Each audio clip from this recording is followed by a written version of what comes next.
Ano ga? Luto na ga? Gutom na eh. Aray, tuna. Ano gang niluto mo ngayon? Adobo, tsaka tinola. Ay, masarap nga eh. Yan nga, pag walang sulay. Okay, inutusan mo ng inutusan. Kasi kayo walang sahod. Naubos mo na. Ikaw.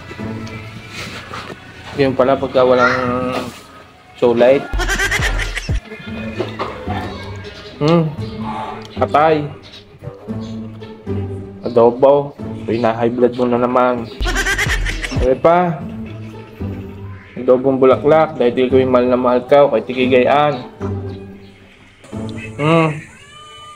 Sabaw ng tinolang manok. Magalit kaya sa akin ng iyong ina pag ikay sinauli ko na. Ikaw na may nagawa lang pagka may kuwan. May pera, may sweldo. Tulad na rin, inubos mo ang sweldo. Tapos ako na naman ang magluluto. Ako na may pugi laang. Salamat ka pinagtitiisan ka pa ng pugi. Aba, ay nagre-reklamo na. Ay, sorry.